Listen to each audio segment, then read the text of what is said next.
since I have switched to Teams, I don't know. There's not a single lecture in which I don't forget recording. Okay, thank you. So it keeps you on your toes. So this is good. Okay, at least you are awake enough to let me know about not recording or recording.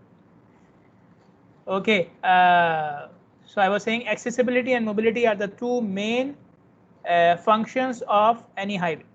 Okay, accessibility means the provision of entrance to other facilities.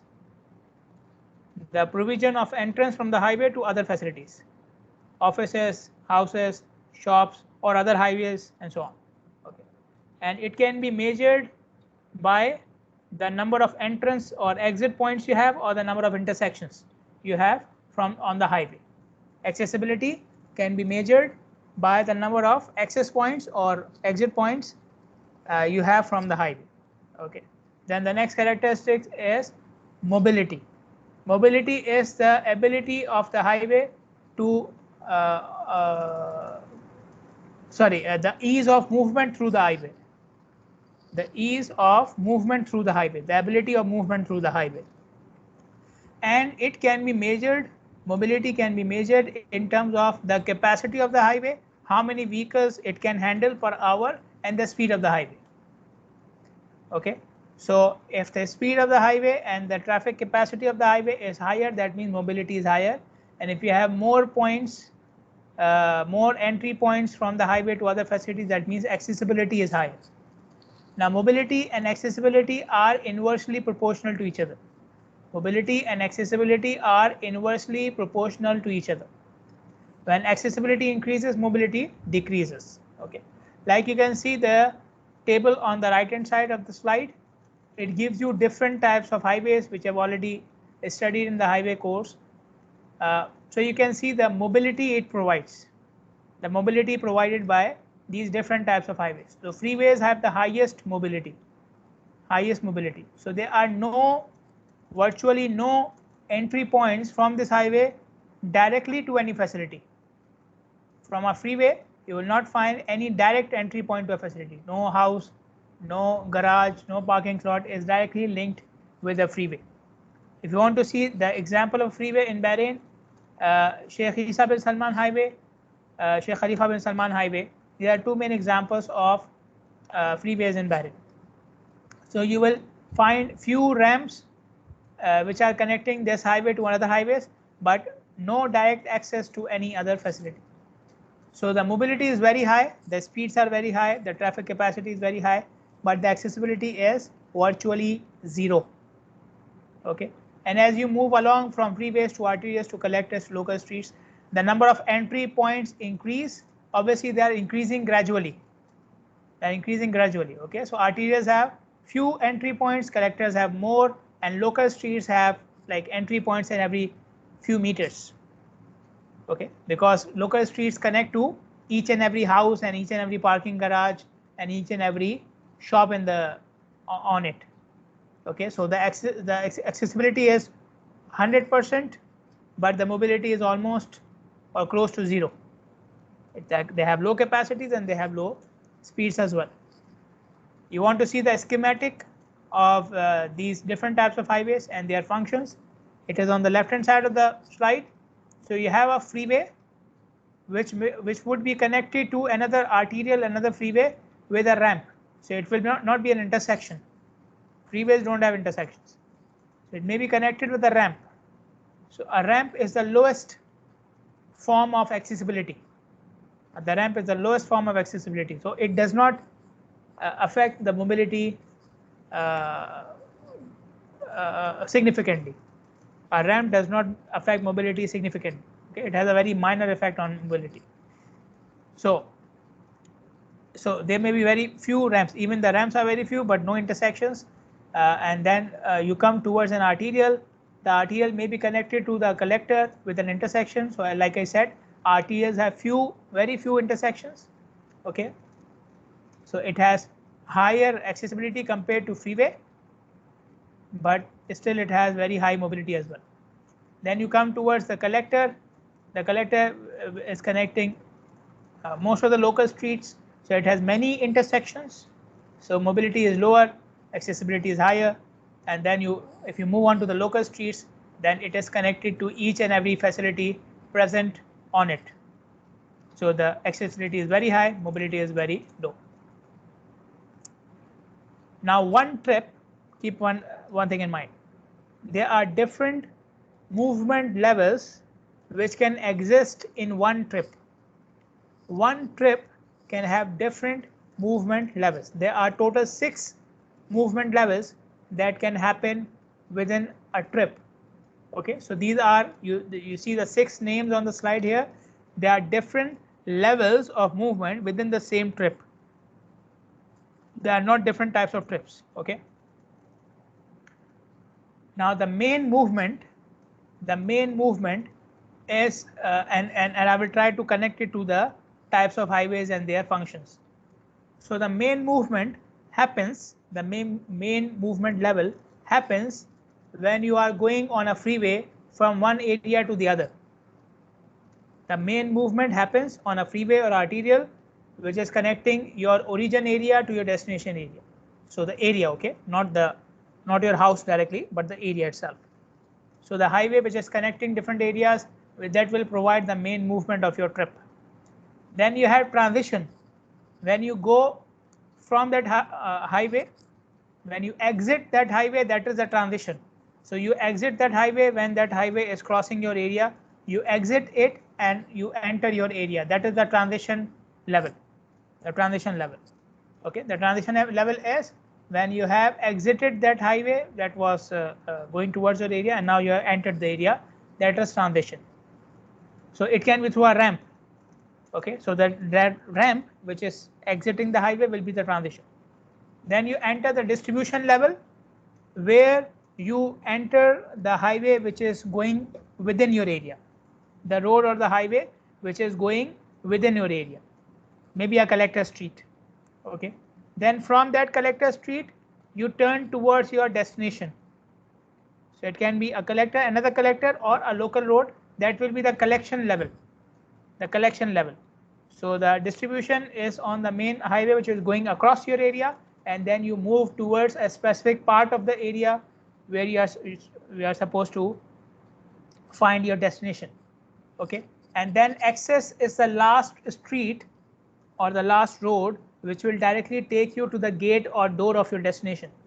So if you are going from your house, so access will be the level where you enter the street which will directly end up at the door of your office. Okay, so that is access. And termination is the point where you will leave your vehicle or you will end your trip. Termination is the point where you will end your trip. So the parking garage or just the door if you are parking outside, or if you are walking, then just the door. Okay, so wherever the trip is ending, where you now you will enter the facility, that is the termination point. Where you leave your vehicle and enter the facility, that is the termination point. Okay, so for just to give you an example, I have this map here which is for the educational area. Let me enlarge it. So let's say you are coming from one campus to the other. You're coming from Sakhir. So this is your main highway, Sheikh Salman Highway. This is your main highway. So that is the main movement. Okay. Then you come towards the educational area. Maybe you will take an exit at 16 December Highway, or maybe at this point, I think it's Avenue 4044. I don't know, some number. Okay. Or maybe you will take an exit from Al Istiqlal Highway, depending upon from which point you want to enter. So the point where you will exit Sheikh Salman Highway is the transition point. Okay, and then from this transition point you will enter the distribution level. So maybe 16 December Highway or this particular road or Istiqlal Highway will be the distribution part of your or distribution level of your trip. Okay, then where you want to go? You want to go Pakistani school, you want to go to the university campus, you want to go Behan Training Institute. Depending upon that, you will take the turn towards that facility. So that will be the collection stage, the collection stage. Okay, let's say you want to go towards our campus, the university campus. So this part of the road which is taking you towards the gate will be the collection stage, and we know when you take the U-turn from this road, you are near the road, near the gate of the university. So that will be the access level.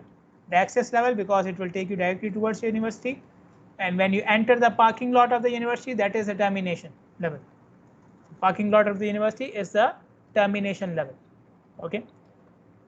Now keep one thing in mind, which you may have observed in this example as well, which I was giving, that within a trip, some of the levels may be merged or they may not exist depending upon the length of your trip. Depending upon the length of the trip, some of the levels may be merged or they may not exist. Okay. For example, let me give you an extreme example. I am going from my house to the cold store.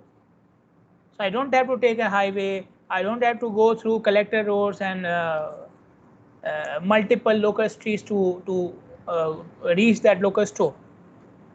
Okay, I've just come out of my house and just maybe 5 minutes walk from one street to another, and I'm there. Okay, so most of the levels do not exist in that case. Okay, so keep one thing in mind. These are general levels which are mainly present in the trips of significant length.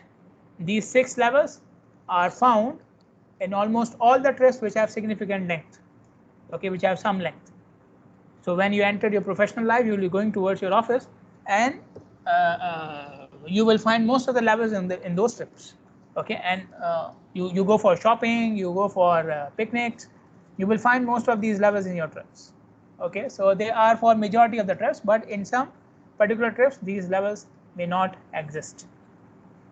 Okay, now open invitation. If you don't want to do it, I will understand. Anyone wants to share their levels of the trip? Okay, they are welcome to do it.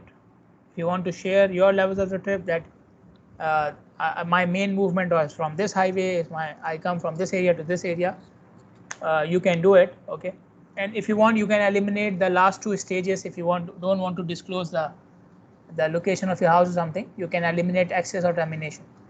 Okay, anybody who wants to share the movement levels of their trip? Anyone? You can do it on the message or open your mic if you want. Anyone?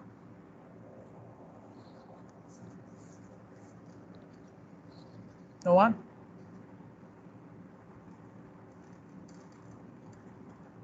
Okay, no problem.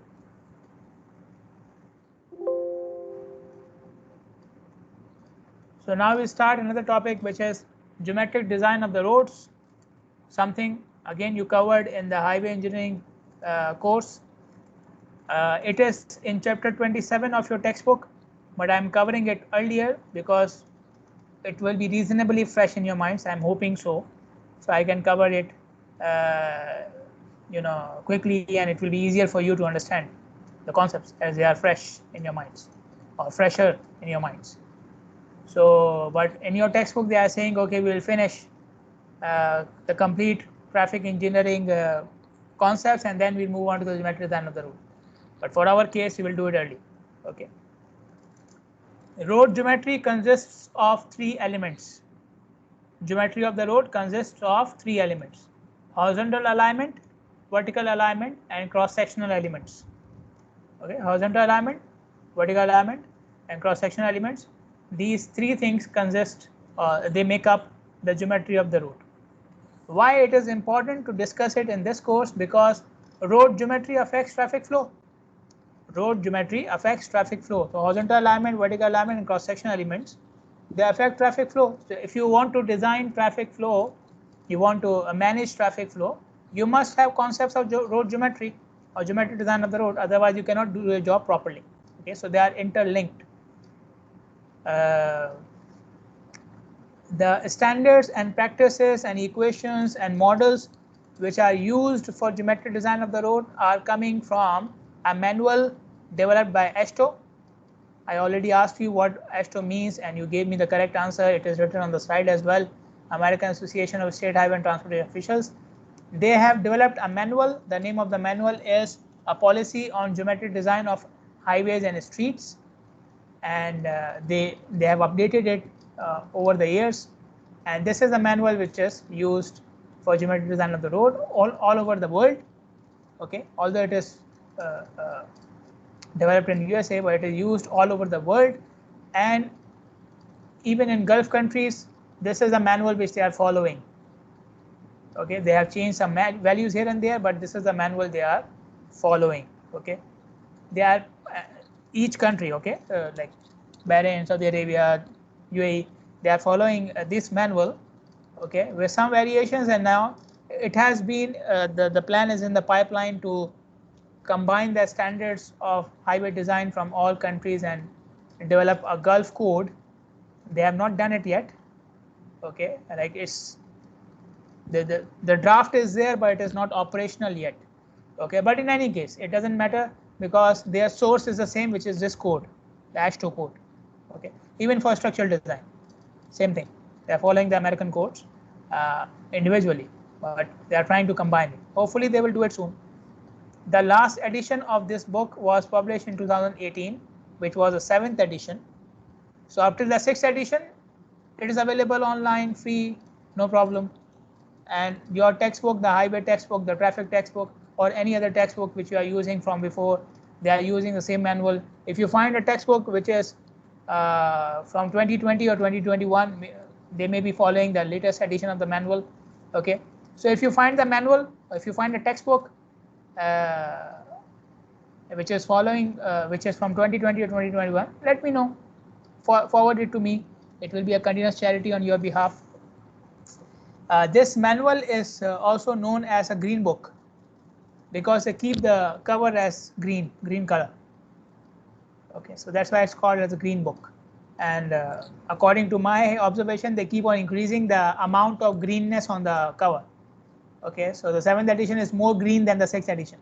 Okay, so hopefully it will transfer it to our design as well. So let us discuss each type of each element of the alignment geometry. So starting with horizontal alignment. Horizontal alignment can be seen in the plan view of the highway. Horizontal alignment can be seen in the plan view of the highway. So plan view means what? You are looking at which dimensions of the road you are in the plan view. So you have the length, the width, and the height. Which dimensions of the road you can see in the plan view. Top view, I know, plan, top view, same thing.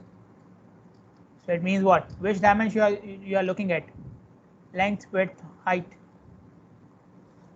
The length is, Doctor. Only length the and length. Length and areas. Areas.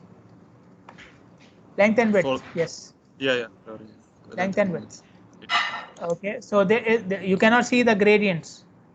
Okay. There's Doctor, a point which maybe seen if there is topographic map, right? Yeah. You mean like a contour map? Yeah, the contour map. Yeah. Right.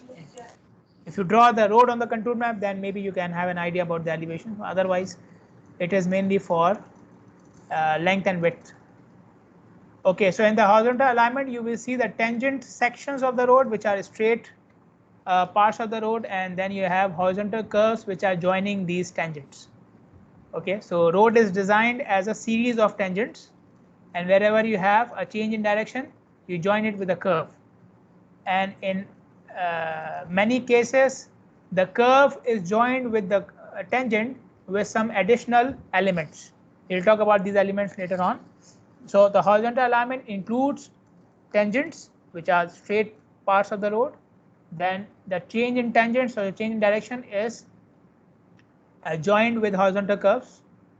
And in some cases, the horizontal curves and tangents are joined with transitional elements. Okay. So when you carry out the design of the road, you have the topographic map of the area in front of you, and you lay out the tangents according to the points and the map of the area. The points, the start and end points, and the map of the area.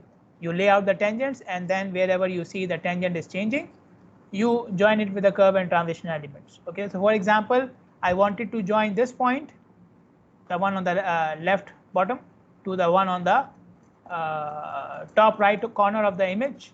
Okay, so these are 2 points I want to join. So I have to go like this. Okay, because I'm going towards that point. Then at this point there may be a river or a mountain or a building, so I have to change my direction. Okay, and then when it is over, I will divert it again to my required point. So you can see at least 3 tangents here. So wherever you have a change in tangent, we can see the curvature as well. Okay, so this is how you carry out the horizontal alignment of the road. It starts with a series of tangents, then you insert the curves and the transitional elements. And the series of tangents is laid out on the map of the area, existing topographic map of the area. You have to consider certain points when you are doing the horizontal alignment, horizontal design of the road, and you can see the long list of points here. The first thing is forecasted demand, volume of traffic, how much traffic you are expecting on the road. How do I know that? I would know it from the trip patterns of the people or the travelers. Okay, the people who are supposed to live in that area or supposed to come to that area, from where they are coming and where they will be going. So they call it origin destination patterns. Origin means start point, destination means end points. So usually from which area people come to this area of our highway, and from here usually they go to which places. Origin destination patterns. If the area is already developed, so you can have known patterns. People are already traveling to and from that area, so you can do a survey and you can know to which area people are coming and to which area people are going. If the area is to be developed in future, then you have to forecast it, you have to estimate it using other similar areas or some equations or models. Okay. The demand is affected by the pattern of development in the area. Okay, what type of development you have in the area and what is its pattern. Okay, what is its trend. So for example, commercial areas have higher demands than residential areas.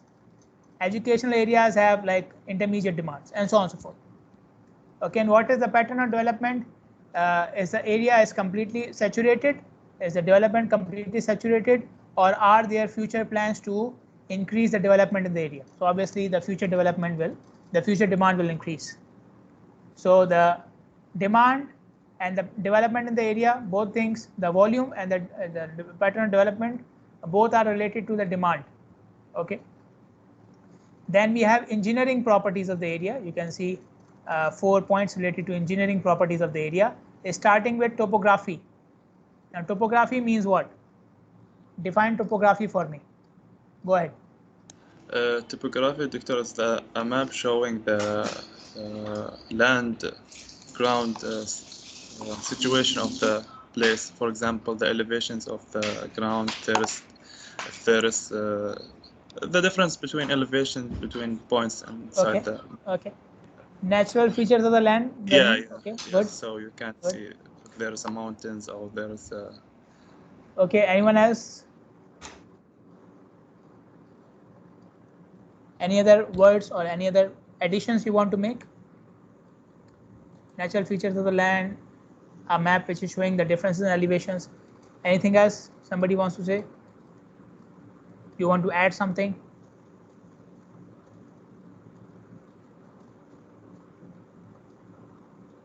Okay.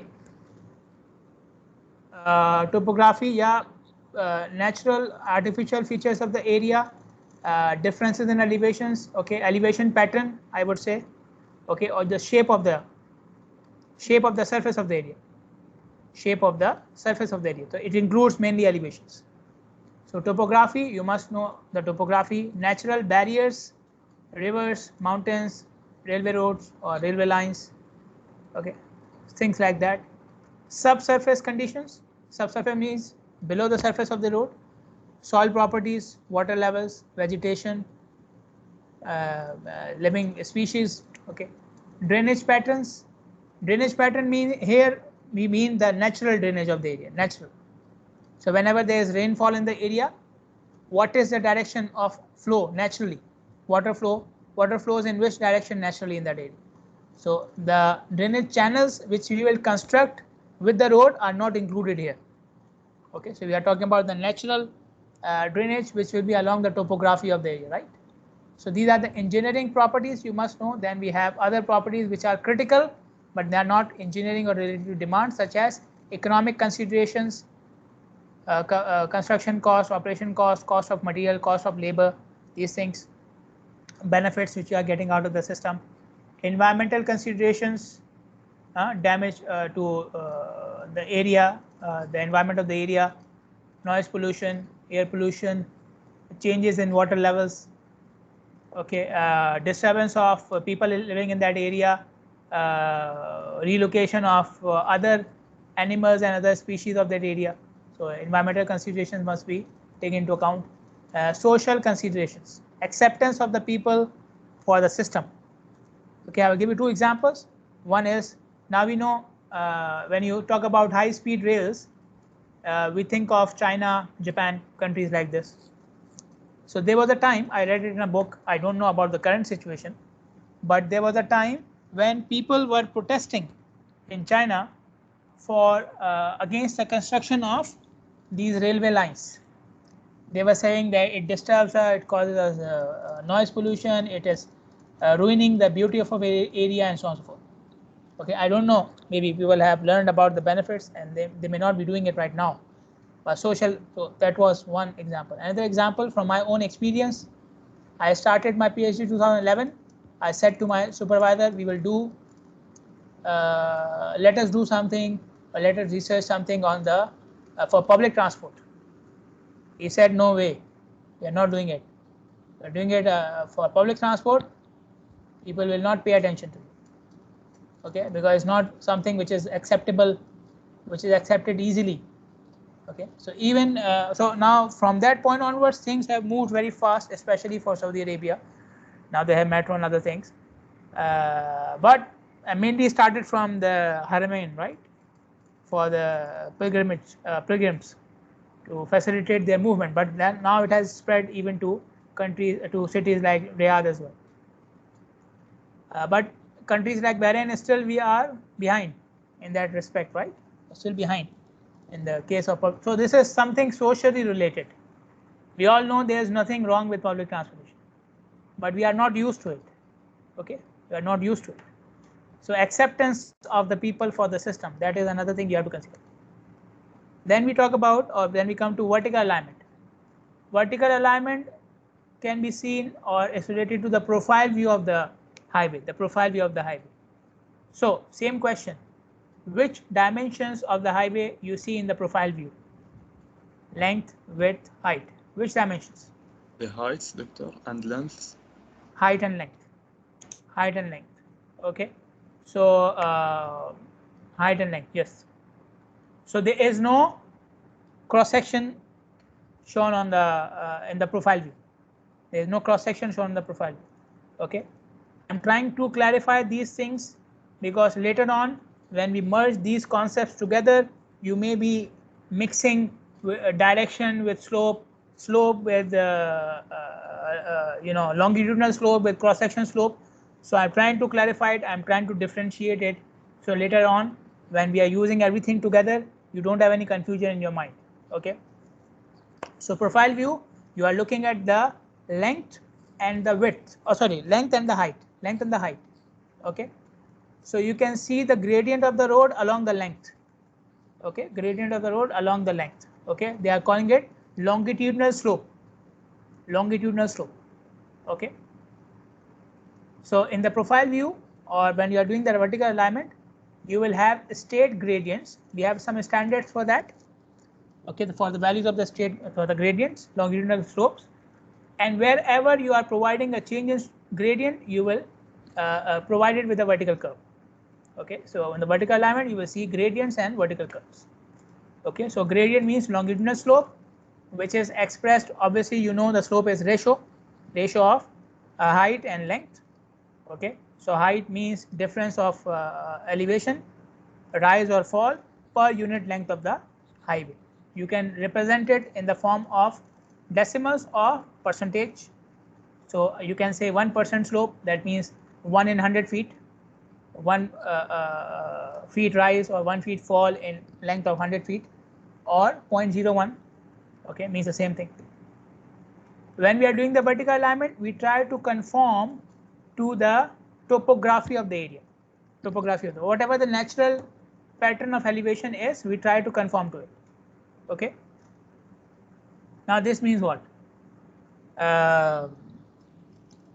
For example, the ground is going upwards, so you should try to make an effort so that the road is also going in the upward direction.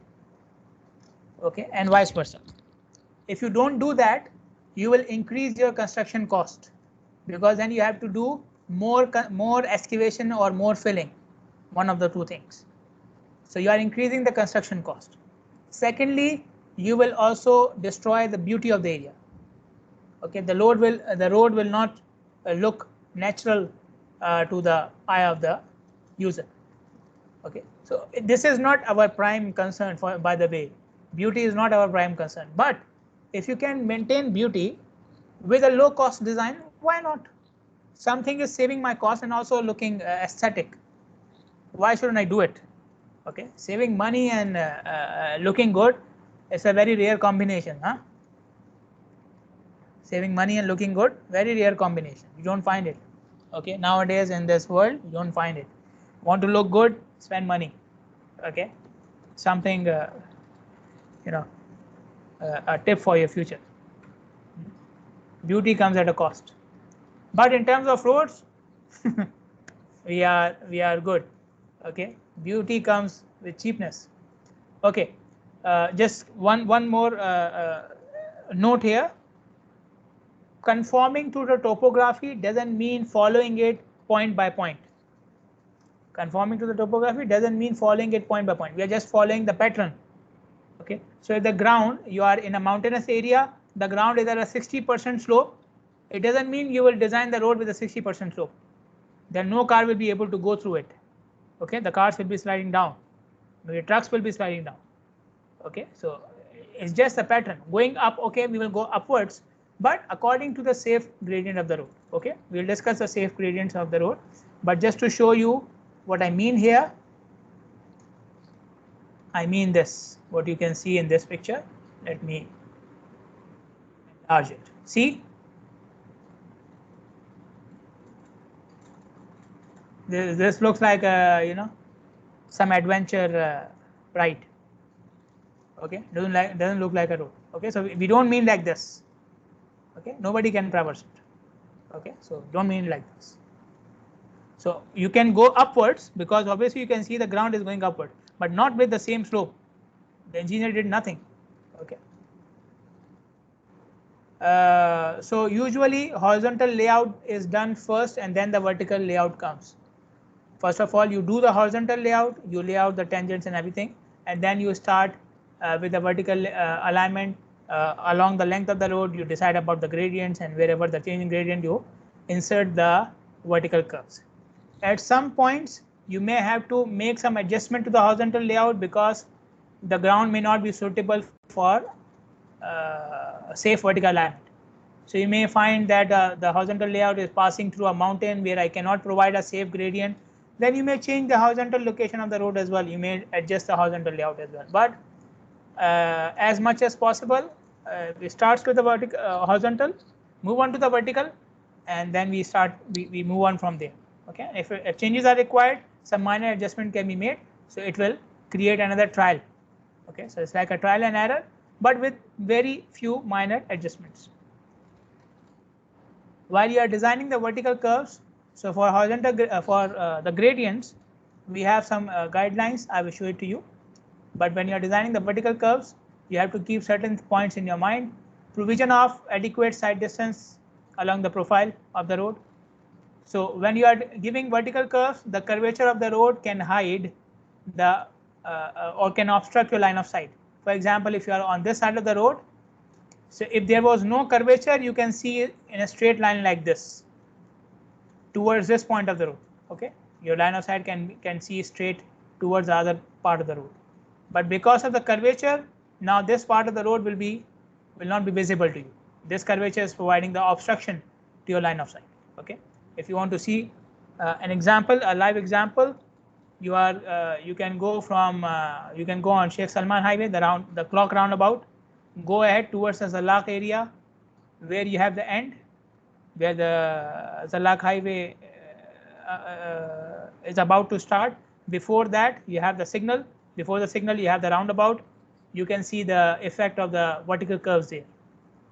Because of the vertical curve, your line of sight is obstructed. There's a steep change in gradient there. Okay, before the signal, when you are approaching towards the Zallaq Highway on Sheikh Salman Highway, coming from clock roundabout, before the signal, okay, the second last roundabout, go from there, you see the steep change in gradient, and that blocks your line of sight. You can see it from both sides, both directions. Okay, so you must provide adequate sight distance. So we discussed sight distance in the last chapter. Which type of sight distance I am talking about? Let me start something here.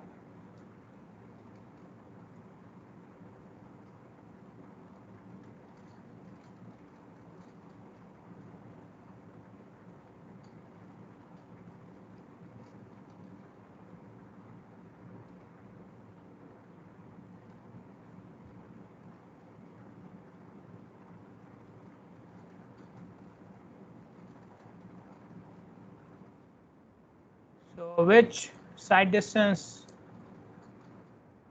must be provided for all heights? You have precision, you have stopping, and you have passing. We discussed these three types of sight distances. So which type of sight distance is the minimum standard? Go ahead, vote. Which type of sight distance out of these three must be provided on all types of highways? What is the minimum standard for sight distance? Go ahead.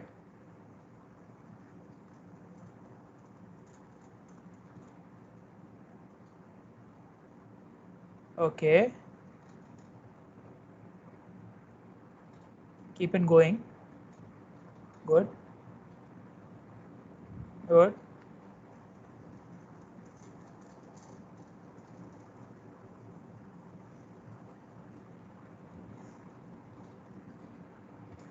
So when I do these things, you know, certain things come out. Okay, some people have some misconceptions, so these things come out. Stopping is the right answer. Stopping is the right answer. Why? Because I said for all highways. For all highways. If I said, I told you earlier as well, decision sight distance is provided at certain locations where you feel the road design is confusing, more distractions, higher chance of accidents, then you move on to the provision of decision sight distance. Okay, or you have like 2-lane highway, then you can go for passing. But the minimum general standard is stopping. Okay, so if you don't have any special information, no special conditions, then minimum is stopping sight distance, provide stopping sight distance. So whenever you say for all types of highways, then the minimum is stopping. The minimum standard is providing stopping sight distance. Okay, so since I said for all highways, the correct answer is stopping. Okay, so at all points along the curve, you must provide adequate sight distance, which is enough for stopping of the vehicle at least. You must provide drainage, so you make sure that the flow of water across the curve is towards the drainage channel and it is going fast, so there is no damage to the surface of the road. There is no accumulation of water. Okay, wherever there are chances of accumulation, you try to provide cross-section slope so the water runs off the surface of the road. Okay, comfort of the driver.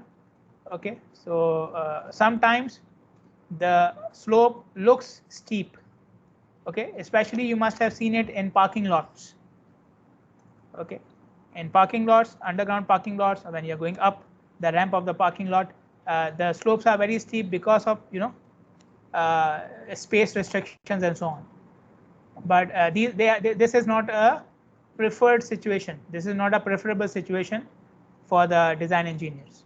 We try to make the slope as comfortable looking for the driver as well. Okay, so driver should feel the comfort as well, because sometimes it's important.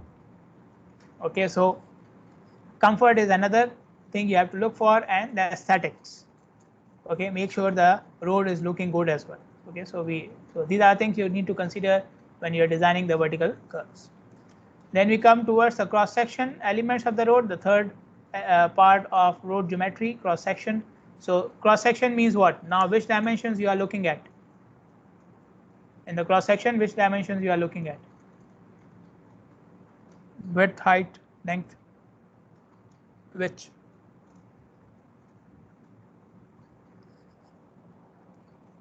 In the cross section of anything, which dimensions you are looking at?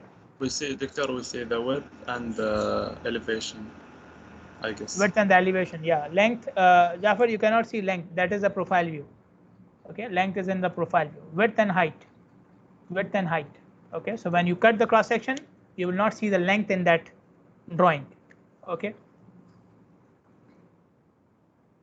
Okay, so in the cross section, you would see features like lane width, cross slope of the road. So now you can see, so in the vertical alignment, the profile view, you can see the longitudinal gradient, the longitudinal slope of the road. In the cross section, you see the cross slope or super elevation of the road. Okay, and in the horizontal alignment, you will see the change in direction, not any slope. So that's why I'm trying to ask these things from you, so that the concepts are clear in your mind. So you see the medians, the shoulders, drainage channels, embankments or cut sections. So embankment means that the ground is below the surface of the road, and there's a stabilized, the ground is stabilized, the natural soil is stabilized, so that the surface of the road remains stable, smooth. Okay, and the cut section is when the ground is above the surface of the road. So you have to cut the ground to make the place for the surface of the road, to have the elevation equal to the design elevation of the road. Okay, so in both cases, whether it is embankment or cut section, the soil, the natural soil is used for stabilizing the surface of the road. So you can see even here, this is stabilized slope and this is also stabilized slope. Okay, so these are the things which you can see in the cross section of the road. Okay, now at which point along the length you will cut the cross section? So if I go here, this is the length of the road, right?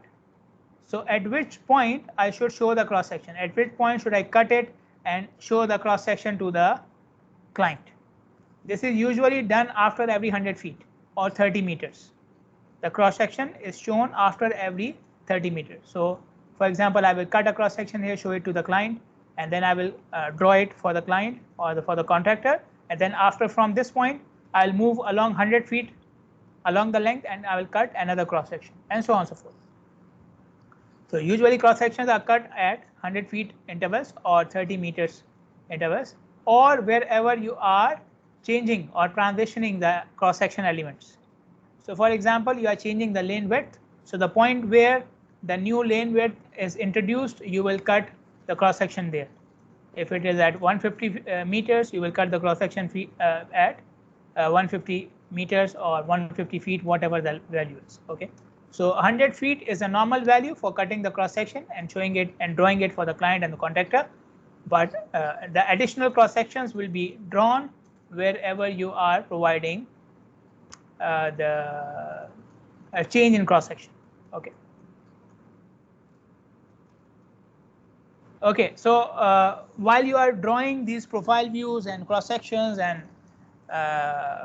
plan views, you must understand the notation for representing the distances. So distances are represented and surveyed on the ground in terms of stationing. They are marked in terms of stations. Each station is 100 feet or 30 meters. Each station is 100 feet and 30 meters. And this is the notation which is followed for writing down the distances, okay, or stations. So you have a plus sign, complete 100 feet before the plus sign, remaining distance after the plus sign. Okay, so for example, when I say 0 plus 0, 0, that is the 0 point. When I say 100 plus 0, 0, that means 100 feet. 200 plus 0, 0, 200 feet. Complete 200 feet. Okay, and if I say 1200 plus 52, that means 1252 feet. This much. Okay, so 1200 feet complete, and then 52 feet is remaining, so that will come after the plus sign. And if there are any fractions, that will be shown after the plus sign as well. So if it was 1252.5 feet, it will be 1200 plus 52.5. Okay, so any fractions will come after the plus sign with the remaining distance as well. Okay, so I stop here. Any questions, any confusion, any problems, please let me know. Any suggestions, any queries, anything? Sir, you said it's the distance remaining. Remaining of what? Remaining of the 100 feet. So like I said, 1252 feet. So 1252 means 1200, right? And then the remaining is 52. So for example, I have a distance of 130. Okay, so 130 means 100 and 30 is remaining. So 30 will come after the plus sign. Got it? Not really. Whatever is remaining of the complete 100 feet. Whatever is remaining of the complete hundreds of feet. Oh, okay. Okay, so 130 means 30 is remaining. If I separate the complete number of 100 feet, then 30 is remaining. If I say 260, then 200 is complete 100 feet, 200 complete, and then 60 is remaining. I'm sure that when we do some numericals, you will see, you practice with the numbers, it will be clarified. Anyone else has any question, any queries, any suggestions? All is good? Okay, thanks for listening. Thanks for paying attention. Thanks for participation. Yeah, if we are from different sections, submit files in both sections. If you have members in different sections, submit same file, one in each section. Okay, so that I don't miss it, just to be on the safe side. Okay, just to be on the safe side. So people from different sections, submit your file in both sections. Any other question, any other problem, queries, problems, suggestions? Thank you, Doctor. Thank you very much. You are welcome. So see you on Thursday, inshallah. Have a nice day. Have a nice day tomorrow as well. Okay. Thank you.